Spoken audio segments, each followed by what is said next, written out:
is up, people. We're live. I think we're on. Guess what? We're back. It's MCZX, and this is another episode of Matbound, episode 6.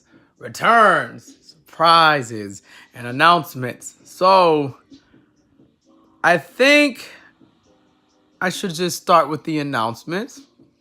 I want to address why the channel hasn't been uploading as much as it should. And, it's because I have another project on the side, which I will explain to you all. I recently started a podcast called Simply Complicated with my brothers, and it also covers wrestling and other various topics, but I've been focusing most of my time on that. And I got kind of caught up, and I didn't forget about the channel or anything, but I just didn't have the time. I'll have another announcement that I'll make at the end of this video. But I've been working on a podcast. I'm going to link that in the description once I finish this video. But yeah, it's no excuse, but I just wanted to let y'all know I am doing something else as well as this channel. And that's why things haven't been uploading on the Sundays or the new date that I'm also going to announce. I feel like in order for me to do both of these, I may have to move the upload date. Instead of moving this to Sunday when everything's over with, I should start recording these either that Wednesday night after NXT, or I'm going to possibly record them Friday or Thursday. I'm sorry, Thursday, and upload them Friday, so they'll be edited and everything. Unfortunately, this means I won't be able to catch everything in wrestling, because if something does change and it's huge, guess what? We are gonna have to make an emergency video to talk about the big change that happened. But I'm probably gonna change the uploads to Matbound. It may be Thursday or Friday. I'm banking Thursday because that's more of a free day for me. And once I'm done watching wrestling, I can compile everything that I saw and we'll just talk about it. And if anything changes, we'll catch it in another video. But that's all for the first two announcements. The third one will be at the end. But let's talk about Raw. So, some really good news. And I know this may sound contradictory, because if you go back before we had Matbound, when this was like the weekly wrestling roundup or whatever I called it, or Smart Talk or something, I don't remember what it was called. That was a long time ago. But a long time ago being like a year or 2 years ago. But I wasn't the hugest fan of Roman Reigns. Not Joe, the person. I'm cool with Joe. But Roman Reigns, the way he was booked, I wasn't the hugest fan. But when he made his leukemia announcement, that really sucked, because I've had family members that lost their lives to leukemia, and it's not fair. So I could only imagine what he was going through, how he was going to continue to provide for his family. And he had to relinquish the title, and I believe this is in October of last year. He comes back, and he has some really good news. Roman Reigns is in remission. And that didn't bring a complete tear to my eye, but I was very happy for him. I was extremely excited. I'm glad he's back, because Raw has been weird without Roman Reigns. Raw doesn't work without Roman Reigns. It's a strange show without him. But Roman is back. Hopefully he'll be back for a while, and he doesn't have to go back to get treated for the leukemia. I hope it stays in remission, and Roman gets to stay on Raw for as long as possible, because we missed him. I missed him. So that's great. And he even got physical, but we'll get to that later. Now onward to the hottest storyline in WWE, which is the Ronda Rousey, Becky Lynch, Charlotte narrative. So during the Ronda and Natty match versus the Riot Squad, the man came back in town, and she beat down Natty with the crutch, and then Ronda and her got into it. And this resulted in Becky being arrested, because Triple H said if she did do that again, she would be arrested, and lo and behold, she did. it gave me Stone Cold vibes when he kept attacking the McMahons back in the 90s. But no need to talk about that. We all see it. We all see it. The man goes to jail, and she was like, you should be arresting them because I'm the one who's getting robbed here, not the other way around. So Rhonda helps Natty to the gorilla position, and then she comes back out, and she demands Vince comes out here. Instead, she gets Steph, and she wants Becky reinstated so she can give the people what they want, which is what we do want.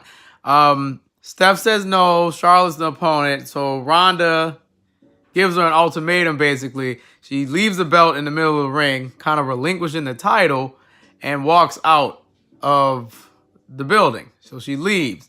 I'm sure this is going to be addressed the Monday following. I'm sure this is going to be addressed.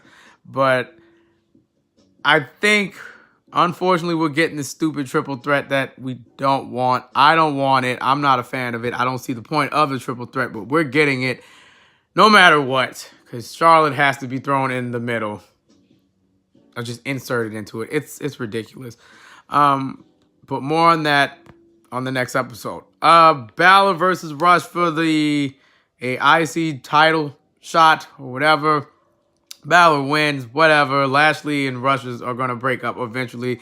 If you just check their Instagrams, the story continues through there. Funny moment on Raw.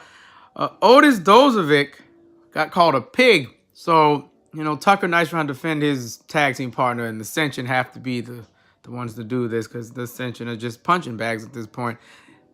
I recently watched the first takeover that they had, and it's amazing how depressing it is to watch the Ascension there compared to where they are now. It really hurts because they were so badass in NXT, and now they just suck. They're just punching bags. But I'm sorry. They're talking about Otis being a pig, and Tucker is like, where? They ask him where's his partner, and Tucker's like, okay. Otis kind of just appears. There's no wall, there's no door, just no clips through a solid wall and hits the Ascension and says, you're messing with heavy machinery. But it's just funny on how he came out there, And, yeah. It was quite hilarious. Back to Roman Reigns, though. Seth and Roman saved Dean from Corbin's collection or Corbin's cabinet. I hate the fact Baron Corbin doesn't have wrestling attire. That's not wrestling attire. It's annoying. According to the show, because we all watched it, like this is a news source or anything. But Dean fought Drew McIntyre in a no disqualification match. Elias came out, Lashley came out, Corbin came out, and then Seth came and Roman came, threw a couple Superman punches, hit a spear on Galloway, and Seth and Roman walked away, but they looked back at Dean like, dude, you could be a part of this. Stop being such an ass. And that's probably going to continue on Monday as well. So I guess we're going to get maybe one Shield match before WrestleMania, which is, I believe, 5 weeks away. So that's that. But tonight's big thing was Ric Flair's 70th birthday celebration. But that birthday celebration happened already thanks to Instagram. We already know. But this is the one that's televised on TV. So, all these legends come out to celebrate Ric Flair. Talking Shawn Michaels, Ricky Steamboat, Sting, Triple H himself. Everyone's, doing all the wrestlers are on the main stage. The legends are in the ring. So they introduce Ric Flair. So Ric Flair's music hits, but he doesn't come out. I'm like, cool. All right. Something could be wrong. He missed his cue. Who knows? The camera cuts to the back, and you see a man dragging a cameraman. And at first glance, you're like, who is that? Who is that? I don't know who it is. Lo and behold, another big man's back. It's Batista. And Batista goes in Ric Flair's room, beats the crap out of Ric Flair, drags him out, and simply asks, hey, Hunter, do I have your attention now? Huh? And that's it. It ends on that note. And I have to say, Raw was pretty good. If Bruce Pritchard was the one who was behind all these segments that I liked, good job. Because I like that. It's really good stuff. moving forward, we go to SmackDown Live. So we have the contract signing. Daniel Bryan versus Kofi Kingston at Fastlane. They play this video package highlighting everything Kofi's done. They introduce Kofi Kingston. Kofi says it's been 11 years to get to this moment. He's going to beat Daniel Bryan at Fastlane to become champion. And Daniel Bryan signs the contract first. When Kofi's about to sign, out comes Vince McMahon. Now my heart dropped because I had a feeling I knew what was about to happen. And this happens all the time. All the time. Like, don't Charlotte this. Please don't Charlotte this. Please don't Charlotte this. Lo and behold, what does he do? He Charlottes the situation. He robs Kofi and replaces him with the returning Kevin Owens. And now Kevin Owens will face Daniel Bryan at Fastlane. At first, I was quite upset. I was quite pissed because Kofi deserves to be champion, and I figured we was going to do the Kevin Owens-Daniel Bryan thing at WrestleMania. However, I think the momentum that we're giving Kofi Mania is making this a possibility. So maybe plans got scrapped, and they brought KO back to lose to Daniel Bryan at Fastlane, and Kofi Kingston can get his shining moment at WrestleMania, which I really hope happens. It's been 11 years. I just hope they don't Booker T and Triple H this situation like they did way back in the day. I don't remember exactly which WrestleMania it was, but Booker T should have beat Triple H. Had no reason to lose to Triple H that night, but he lost. And I hope Kofi does not suffer the same fate against Daniel Bryan in 5 weeks at WrestleMania. So, the Hardy Boys returned to defeat the Bar. Matt Hardy's no longer woken. He's multi-furious now. So he's all of his characters put into one. And I feel like this could backfire on Matt. Matt may lose control of that and either become woken or like a character with multiple personality disorder, or dissociative identity disorder. Sorry, psych major thing. My bad. But they defeat the Bar. That was cool. R-Truth decides to continue John Cena's U.S. Open Challenge, and Andrade and Rey Mysterio came out. R-Truth had a funny one-liner here. He said, John would fight both of them. Damn, he's got a lot of courage. But R-Truth defeated both Andrade Cien Almas and Rey Mysterio. He rolled Rey up for the win. And I doubt the Andrade and Rey feud is far from over. I'm thinking hair versus mask match at WrestleMania, because this has to boil over somehow, or it's going to be career versus hair or something like that, just to really put them away. John Cena is proud, by the way, R-Truth. Ricochet and Aleister Black, they're teaming on Raw and SmackDown. I'm not really a fan of it, which is why it didn't get mentioned to me. I don't feel like it's that important to the show. AJ Styles was getting interviewed backstage. He hit his line like, oh, this is a house that AJ Styles built. And right next to him is Randy Orton. And Randy just says, the house that you built? And walks away. So this is setting up a potential feud between AJ and Randy. I'm sure this match is going to happen at WrestleMania. And for the main event, we had Kofi Kingston and Kevin Owens versus Daniel Bryan and Eric Rowan. Rowan's new attire is pretty cool, by the way. But that match ended with Kofi Kingston doing that big trust fall he does on the Rowan, and KO hit a stone cold stunner on Daniel Bryan. It's pretty badass and pretty shocking because I didn't see that coming.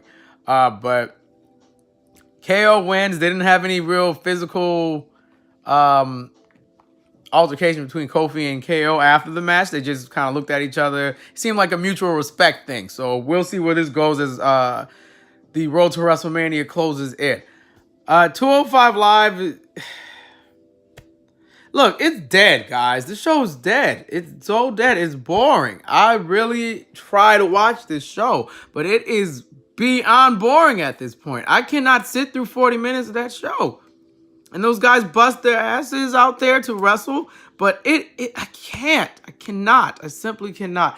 It's not good for me. And even when I was at the SmackDown Live, when it was in New Orleans, I didn't want to watch it. I didn't want to watch. It's just bad. And I've been saying this since they started that show. 205 Live would succeed if 205 Live was in Full Sail University, where people who are hardcore fans or really like cruiserweight action would want to see that. I don't think the mainstream audience wants to see cruiserweight action. It's not something people want to watch. You tried to put it on Raw and it didn't work. You tried to highlight it a little bit on SmackDown and it didn't work. You give it its own show after SmackDown, this is not working. It needs to be a WWE Network exclusive, shot at Full Sail, and be done with it. Or just move it to the UK NXT for that to be the secondary belt or something. Just do something with it. But it does not need to be on the main the main street audience. It does need to be with the casual fans. This is 205 Live should be something for the hardcore fan or someone who really just appreciates cruiserweight or junior wrestling. And that's just all I got to say about it. 205 Live is dead. I don't see any reason to report about it. It's bad. It's frustrating as hell to see these talented ass wrestlers have to deal with those type of crowds when they're busting asses. It's annoying to me. And I really hope that there's a solution done after WrestleMania and 205 Live is moved to Full Sail, full time, and taped like NXT. And I guarantee you, if you do it like that, the show is going to succeed. It's going to prosper. Speaking of Full Sail and NXT, let's talk about NXT. So, Gargano comes out, and he's, I guess trying to apologize to the fans, and he's like, I'm still a champion, and I only had a success for only one reason. Ciampa's music hits. Ciampa persuades Johnny to join forces with him because I guess Johnny realizes it is Ciampa. That's the whole point I became a champion in the first place. It was because of Ciampa. So Evil DIY returns and Candice Wrestling is not pleased. She's like, I just hope you know what you're doing. I feel like this is all a ruse for Johnny to finally get one more opportunity to face Tommaso Ciampa and potentially win the NXT Championship. That's just my opinion. I feel like he's going to act like his pawn, but he's not his pawn. He's a double agent. He's going to act like he works for him, but really he's not. But we'll just see with time. Leah and Vanessa Bourne defeated Xia Li and Tanara Conti. I'm glad we're seeing more women's tag team wrestling, but the match itself didn't do much for me, but it's good to point out. Bianca Belair and Io Shirai got into an argument backstage. This argument has to be about who deserves to face Shayna Baszler. So William Regal made the match, I believe in 2 weeks or next week. We're going to get Io Shirai versus Bianca Belair to determine who's facing Shayna Baszler at NXT TakeOver. I think it's called Blacklist, or it's TakeOver New York or something, but it's Blacklist or Blacklisted or whatever. Donovan Dijak versus Keith Lee. And I know it's Dijakovic, but I'm calling him Dijak because that's what he is. It should be Dijak. Dijakovic for what? For what?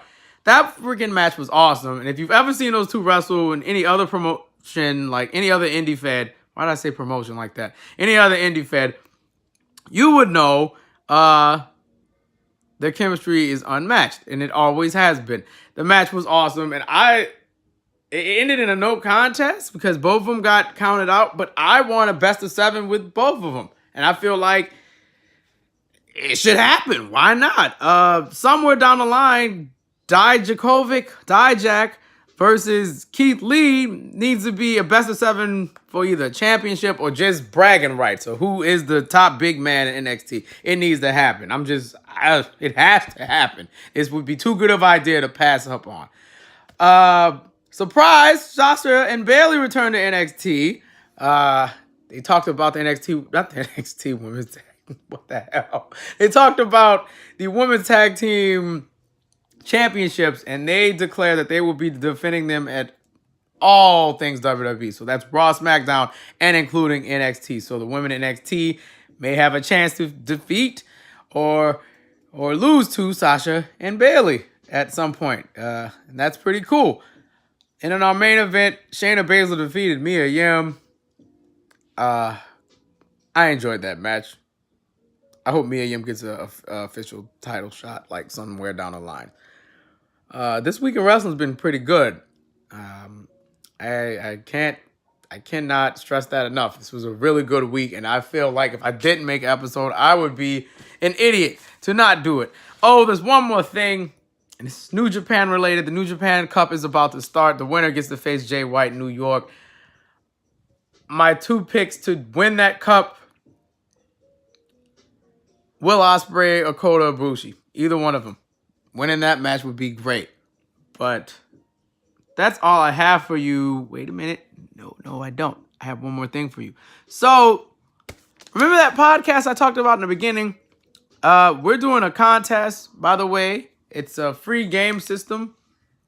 It's a mystery box, but you will be getting a free game system in that box.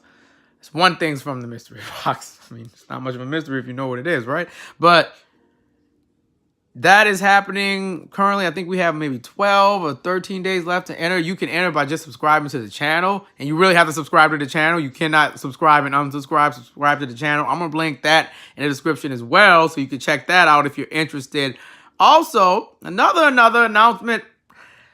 My ally, my brother in blood, Ashino Phoenix, has started a podcast as well. It's called No One Is Ready for Wrestling, and that is a really good podcast. I recommend you guys check that out as well. The link will also be in the description.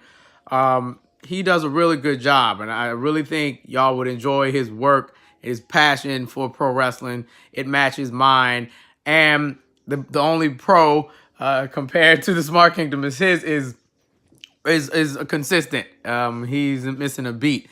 Unlike me, because I'm trying to juggle too many things in my hand right now when I shouldn't. But yeah, all that stuff's going to be in the description. I just want you guys to know, keep doing your best. Have a great day and or night whenever you're watching this. If you're watching this from a time capsule, 2019 has been really weird, and 2018 was weirder. 17 was weird. 16 was weird. All this stuff was weird. But thank you guys for watching. I appreciate it. I'm MCZX. I'm signing off. I'm going back to juggling and trying to do all these things at once, because you have to be multifaceted. You have to be somewhat of a handyman in life, a jack of all trades. So that's all that needs to be said about me and the show. Signing off. It's MCZX. Thanks for watching. Matbound. We'll see you next time. Later.